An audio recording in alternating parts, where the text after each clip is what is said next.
ভোর থেকে কুয়াশার ঘনত্ব কম থাকলেও ছিল কনকনে হিমেল হাওয়া। দেশের উত্তর পূর্বাঞ্চলের বিভিন্ন জেলায় জনজীবনে স্থবিরতার মতো ব্যাহত হয় যান চলাচল। শীতের কারণে সবচেয়ে বেশি বিপাকে পড়েন নিম্ন আয়ের মানুষ।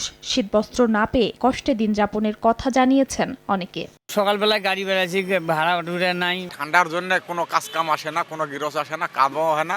শীতের তীব্রতার সঙ্গে পাল্লা দিয়ে বাড়ছে ঠান্ডাজনিত রোগে আক্রান্তদের সংখ্যা। হাসপাতালগুলোতে স্বাভাবিক সময়ের চেয়ে নিউমোনিয়া ও শ্বাসকষ্টের রোগী বেড়েছে প্রায় ৩ গুণ। হবিগঞ্জ সদর হাসপাতালের শিশু ওয়ার্ডে চিকিৎসাধীন ৭০, ধারণ ক্ষমতার কয়েক গুণ রোগীর চাপ সামলাতে হিমশিম অবস্থা চিকিৎসক ও নার্সদের।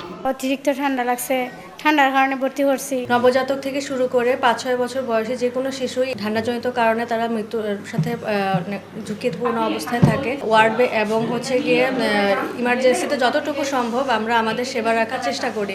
আবহাওয়া অফিস জানিয়েছে আগামী ৯ জানুয়ারি থেকে তাপমাত্রা আরও কমলে বাড়তে পারে শীতের তীব্রতা।